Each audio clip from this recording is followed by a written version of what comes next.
Hi, I am SITI SUHAIKAL NAJWA BINTI SUHAIMIN with metric number 2X7959.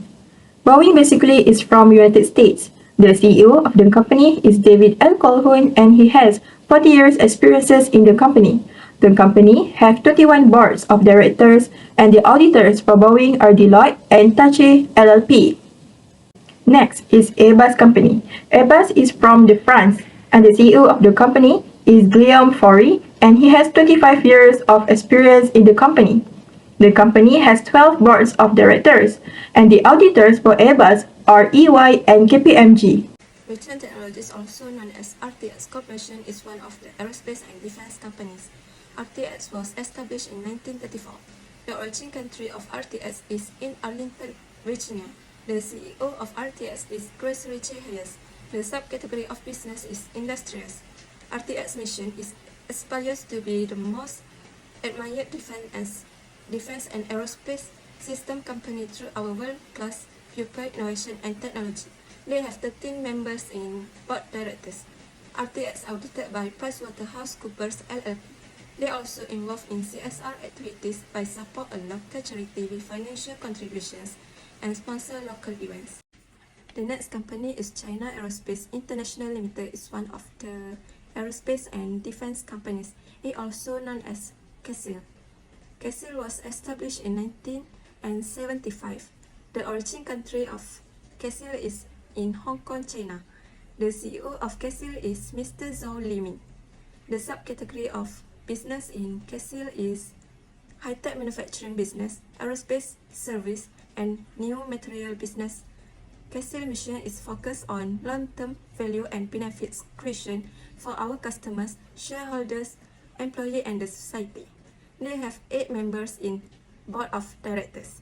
They are also involved in CSR activities by community and mutual volunteering, environmental initiative, employee volunteering, and giving. Lockheed Martin is a company from United States of America and it was founded in 1995. So Lockheed Martin has 30 members as their board of directors and it is led by James D. Tacklet as their CEO. So James D. Tacklet is a 63-year-old male American of white ethnicity and their shares are held by institutional with 73.59%, general public with 26.03% and insider with 0.37%. Lockheed Martin is audited by Ernst & Young LLP with audit fee $23,100,000. Their employees are actively participating in the CSR activities held by the company such as volunteering and Hunger Action Day. China North Industry Group, or known as Norinco Group, is a Chinese state-owned defense business that produces both commercial and military items. It was founded in 1918. They have 8 members as their board of directors, with Liu Shichuan as their CEO. Liu Shichuan is a 60-year-old male from China and belongs to the Han ethnicity. Norinco Group are very committed in their CSR activities as they are focusing on energy conservation and emission reduction, environmental protection, and sustainable development. Hello everyone. Today I want to introduce an American aerospace and defense company that is Northrop Grumman.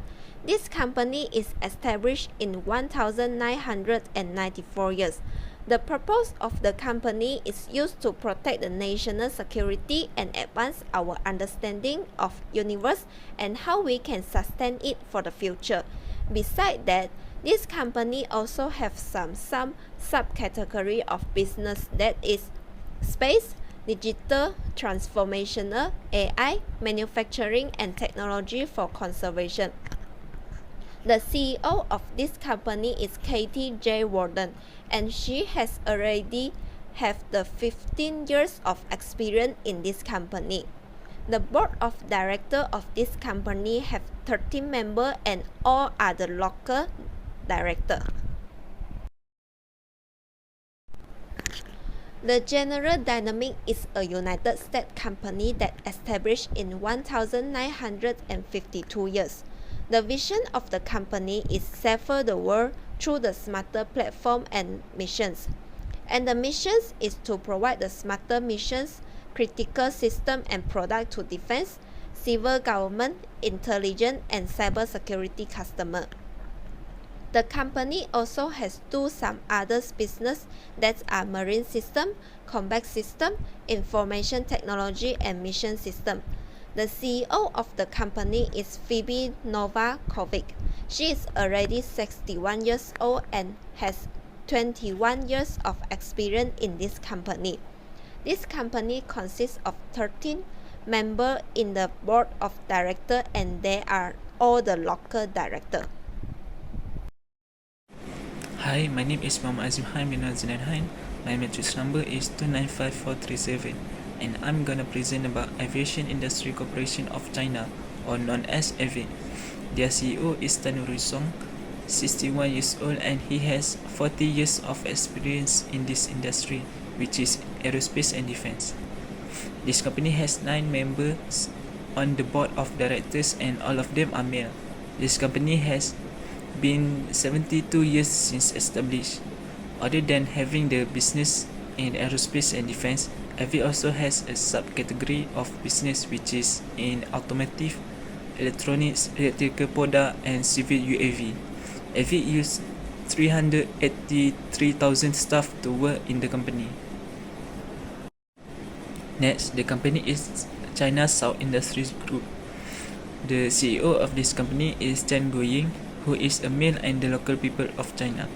This company has 9 members on the board of directors, and all of them are male.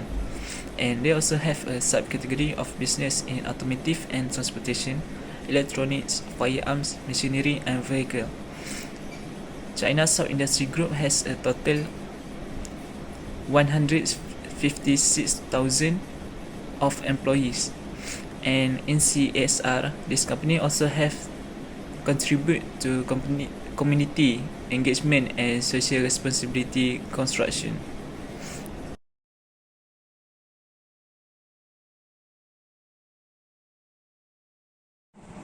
The current ratio is calculated by dividing the current asset and the current liability. It is used to measure a firm's ability to repay the short-term obligation in 1 year. When the higher the ratio, it means that the better the company liquidity position. Based on the graph, shows that the RTX has the highest ratio in 2017, which is 7.54 times. This means that RTX has the well position to meet their short-term obligation. In contrast, China South Industry Group shows the lowest and the same ratio in 2020 and 2021 years, which is 0.87 times. This means that the company have difficult to meet their short-term debt. When the ratio that has less than 1 would indicate that the company financial position is unstable and fail to repay the short-term obligation.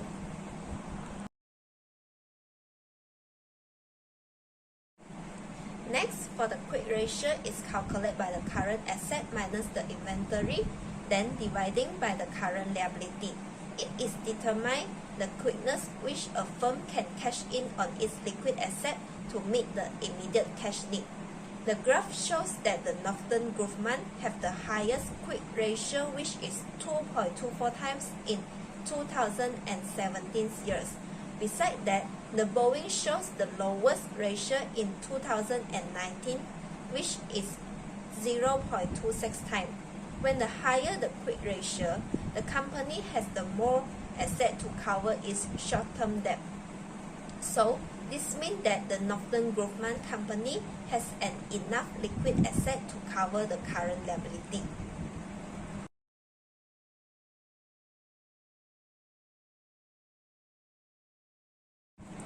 The average collection period is dividing the number of periods by receivable turnovers. It is used to determine how many days the company inventory can be stored before it sells. When the higher the average collection period, it means that the company takes a longer time to collect the credit sales. From the graph, shows that the General Dynamics has achieved the highest average collection period in 2021 years, which is 109 days. Besides that, the Lockheed Martin achieved a lowest average collection period in 2021, which is 11 days. So, the Lockheed Martin get the much more benefit than the other company because it has get the shortest average collection period. It means that the debtor is more faster to pay their account.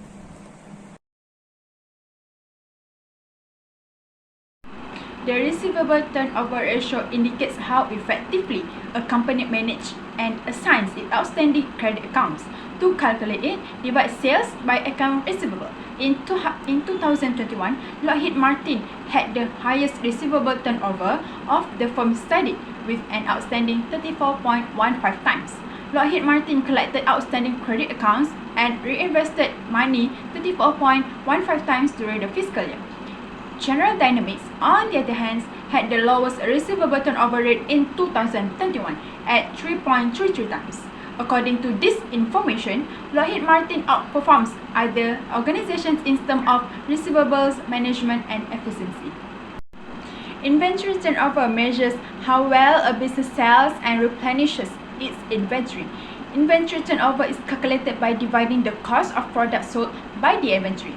The graph above shows that Northrop Grumman's outstanding performance from 2017 to 2022.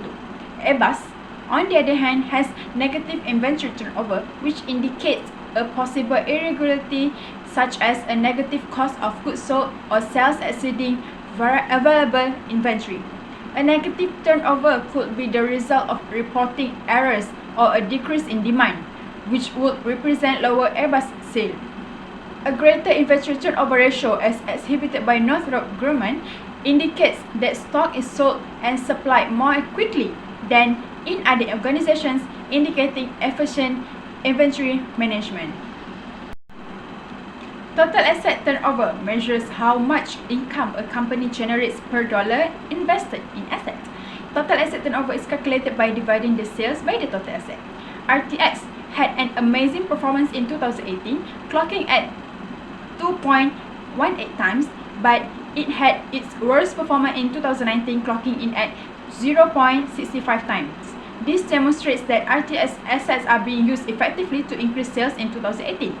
The higher a corporation's overall asset turnover, the higher its production level. Boeing had the lowest total asset turnover in this graph, with a total asset turnover of 0.38 times in 2020. This demonstrates that Boeing has not making the best use of all of its assets as RTX was. Fixed asset turnover is a ratio that determines how much revenue a company generates for every dollar invested in fixed asset. To calculate the fixed asset turnover formula, divide sales by net fixed asset. RTX had the highest fixed asset turnover when compared to other companies in the graph.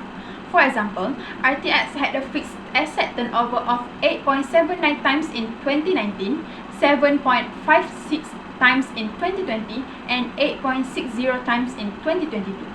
This demonstrates that RTX used its fixed asset more efficiently than its fixed competitor. In contrast, China Aviation Industries Corporation had the lowest fixed asset turnover, hitting 0.84 times in 2020. This suggests that the company's use of fixed asset to generate sales might be inefficient, which raises concerns about the company's operational and financial performance.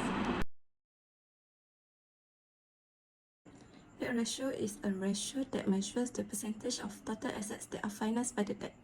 It means total liabilities divided by total assets. As we can see, the highest debt ratio is achieved by Boeing in 2018 until 2021. The higher debt ratio means the company has more liabilities than assets. A high ratio indicates a company may be at risk of default on its loans if interest rates suddenly rise. The higher ratio shows that the company has worse performance. For the lowest debt ratio has achieved by KESAYAN for the 5-year period. A lower debt ratio often suggests a more stable organization with the potential for longevity, since it also shows a lower total debt. A ratio below 1 means that a greater portion of company's assets is funded by debt. The lower debt ratio is better than the higher debt ratio because it shows the good performance of business. Debt-equity ratio is quite similar to debt ratio. In this ratio, we need to divide between the total liabilities and total equity. Based on the graph, the best performance in business is belong to China Aerospace International Limited because they have the lowest debt-equity ratio for the 5 years. The debt-equity ratio of KESAYAN is maintained plus minus 0.74. A low debt-equity ratio means the equity of the company's shareholder is bigger and it does not require any money to finance its business and operation for growth. In simple words, the company have more own capital than borrowed capital generally has a low debt-equity ratio. While PONG has the highest debt-equity ratio for 2018, they are able to get 285.24 for the ratio. The higher ratio means the company has full performance in the business. A high debt-equity ratio indicates that a company is borrowing more capital from the market to fund its operations. A high debt-equity ratio comes with high risk, but in this case, we also find the negative value of ratio from Boeing and Lockheed Martin. A negative debt-equity ratio means that it has negative shareholder equity. In other words, the company's liability exceeds its assets. Term interest earned is a measure of the company's ability to pay or serve its financial interest expense applied on debt used. The formula is earning before interest and tax divided by the interest expenses. From the graph, we can see that General Dynamics has the highest term interest earned in 2017, which is they managed to get 39.58. The higher the time interest earned means the better as it indicates higher company's ability to pay the interest. A higher time interest earned ratio is favorable because it means that the company presents less of a risk to investors and creditors in terms of solvency. While PONG has the lowest time interest earned in 2021, which is 1.88. A lower time interest earned ratio means fewer earnings are available to make interest payment. Failing to meet this obligation could force a company into bankruptcy. It's used by both lenders and borrowers in determining a company's debt capacity. From the data, we also can see that some of the companies have negative ratio. For example, Airbus, PONG, and RTX. A company with a negative time interest and ratio indicates that the company is having a loss instead of a profit. So it means that the company is having a serious financial problems. Next, we proceed to profitability ratio. The first ratio is the gross profit margin ratio. The ratio is a key indicator of a company's ability to generate profits from its basic operations. Based on the research, China Aerospace International Limited had the biggest and the largest gross profit margin in 2017, which is 27.97%, while Boeing had the lowest number of gross profit margin in 2020, which was negative 22%. It indicates that China Aerospace International Limited was operating efficiently while Boeing needed improvement by cutting costs or improving sales. Next, net profit margin ratio. Net profit margin ratio is used to describe a company's ability to produce profit and to consider several scenarios. China Aerospace International Limited showed the largest net profit margin, which was 18.21% in 2017, while Boeing Company has the lowest net profit margin compared to other companies, which is negative 21% in 2020. It shows that China Aerospace International Limited can effectively control its costs or provide goods or services at a price significantly higher than its cost. Maybe the company has efficient management, low cost of expenses, and strong pricing strategies. Next, return on asset ratio. Return on asset ratio is measured by how efficient a company's management is in earning a profit from the economic resources or assets on their balance sheet. RTX company had the largest number of return on assets in 2018, which is 33.07%. It indicates that the company has fewer assets involved in generating its profit. Boeing has the lowest return on assets in 2021, which is negative 3%, and it shows that the company has more assets involved in generating their profile. As a result, companies with a low return on assets tend to have more debt since they need to finance the cost of the assets. Having more debt is not bad as long as management use it effectively to generate earnings. For the other companies, their trends have been up and down, but in 2021, most of them show a greater return on assets compared to the previous year. Next, return on equity. Return on equity is considered a gauge of a corporation's profitability and how efficient it is in generating profits. Boeing has the largest return on equity in 2018 with 2,551% compared to the other years and companies. It indicates that Boeing is efficient in generating profits, where the higher the return on equity, the more efficient a company's management is at generating income and growth from its equity financing. The lowest return on equity is Aviation Industries Corporation of China in 2019, which is 3.89%. It indicates the company is not efficient in generating profits. Tobin's Q is a measure whether a firm or an aggregate market is relatively overvalued or undervalued. The highest Tobin's Q compared to the other companies in 2017 and to 2021 is Boeing in 2017 with 3.43, and the lowest is Airbus in 2017 also with 0.46. However, they keeps improving in the next 3 years, but it is still below 1. While the other three companies that have the data are Lockheed Martin and Northrop Grumman, with the great performance to keep maintaining the Tobin's Q greater than 1. The other one is General Dynamics, who have a little bit of a struggle to maintain above 1 when they are below 1 in 2020 and 2021 with 0.72 and 0.93 respectively. Next is the earnings per share ratio. Earnings per share ratio is the amount of money a company makes for its share of its stock. Based on the graph, Northrop Grumman has the highest ratio in 2021 with 44.82. In contrast, Boeing has the lowest ratio with negative 20.88 in 2020, and this will make investors concerned to invest in the company. Lockheed Martin, Northrop Grumman, and General Dynamics having no problems to grow the earnings per share ratio, while Boeing and Airbus face the challenge because of the global pandemic that makes their company cannot operate as usual and making the investor not interested to invest in their company. And the last one, price earning ratio is the ratio for valuing a company that measures its current share price relative to its earnings per share. Based on the data, Lockheed Martin has the highest PE ratio with 41.46 in 2017, and the lowest PE ratio is the Airbus with negative 94.21 in 2020. This happened because of the global pandemics. Other than Airbus, Boeing is struggling too with the lowest in the company in 2019 with negative 66.78, while three other companies steadily keep the company away from being a negative in PE ratio. There are pros and cons for the investor to invest in any company. It was because of not all higher PE ratio companies are good and not all lower PE ratio are bad. So that's all for me. Thank you.